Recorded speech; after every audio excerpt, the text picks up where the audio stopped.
Radhe friend, जय Shri Krishna. Veena Deepak Soni YouTube channel में आप लोगों का स्वागत है। सब प्रथम तो आप सभी को जन्माष्टमी की बहुत बहुत शुभकामनाएं।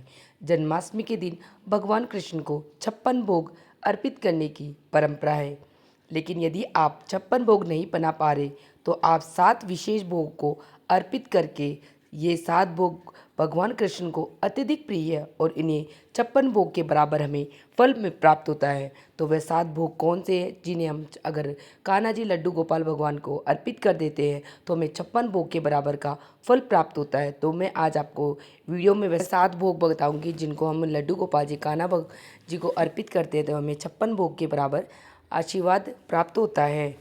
आप सबको पता है कृष्ण जन्माष्टमी की रात 12 बजे कान्हा जी का विधि विधान से पूजा करते हैं और उन्हें कई चीज़ों का भोग लगाते हैं।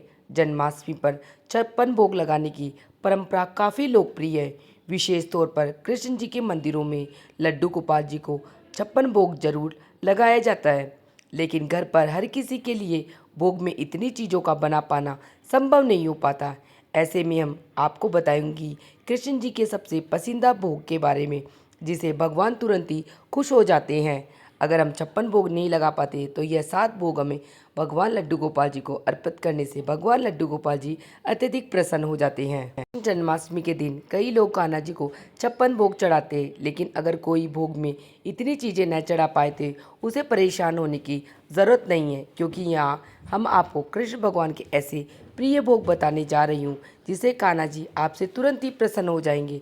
तो वह वीडियो को पूरी ज़रूर देखना कि आपको पता चल जाएगा कान्हा जी की वह प्रिय 7 भोग कौन कौन से जो कान्हा जी को अत्यधिक प्रिय है।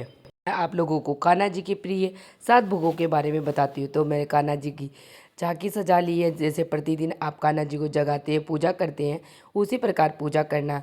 ये कान्हा जी को मैंने पुष्प अर्पित कर दिए। अब भगवान कान्हा जी को हम भोग अर्पित करेंगे। तो वह कौन सी प्रिय वस्तु है? देखो, जब बच्चे का जन्म होता है तो उसे शहद चटाया जाता है। तो सबसे पहले हम कान्हा जी को शहद खिलाएंगे, क्योंकि कान्हा जी को शहद अत्यधिक प्रिय है। तो आप शहद में तुलसी पत्र अवश्य डालें। को आप दिन या रात में कभी भी भगवान को अर्पित कर सकते हैं। यह भगवान श्री कृष्ण को अत्यधिक प्रिय है, क्योंकि शहद चटाना अत्यधिक शुभ माना जाता है। और कान्हा जी को लड्डू गोपाल जी को हम शहद खिलाएंगे, क्योंकि उन्हें शहद अत्यधिक प्रिय है। उसके बाद में हम लड्डू जी को माखन का भोग लगाएंगे। भगवान कृष्ण को माखन और मिश्री बहुत पसंद है, इसीलिए जन्माष्टमी पर माखन मिश्री का भोग आप अवश्य लगाएं।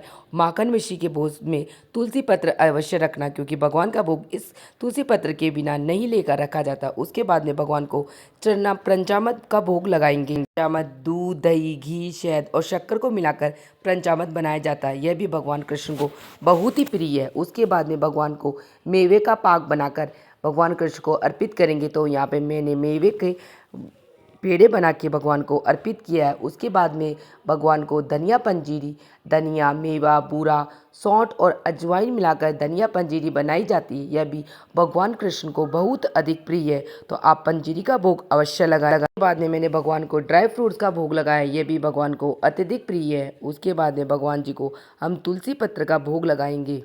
तुलसी के बिना भगवान कृष्ण कोई भी भोग स्वीकार नहीं करते, इसलिए हर भोग में तुलसी अवश्य डालें। और वैसे भी आप तुलसी पत्र का भोग भगवान को लगा सकते हैं। इसके बाद में हम कान्हा जी को 7वें नंबर खीरे का भोग लगाएंगे। भगवान कृष्ण को खीरा बहुत अधिक प्रिय है, इसलिए जन्माष्टमी पर आप खीरे का भोग भी अवश्य लगाएं। इस प्रकार जन्माष्टमी के दिन अगर हम 56 भोग नहीं लगा पा रहे हैं तो आप दुखी हो, परेशान ना हो। आप जन्माष्टमी के दिन इन 7 भोगों को लड्डू गोपाल, कान्हा जी, कृष्ण जी को भोग में अर्पित कर देना और भगवान आपसे अत्यधिक प्रसन्न हो जाएंगे। उसके बाद में भगवान देखना आपकी जो भी मन की इच्छा है, मनोकामना, उसे अवश्य ही पूर्ण कर देंगे। इसी के साथ मेरी ये वीडियो यहीं समाप्त होती है। आप सबको मेरी वीडियो कैसी लगी मुझे कमेंट बॉक्स में कमेंट करके ज़रूर बताना।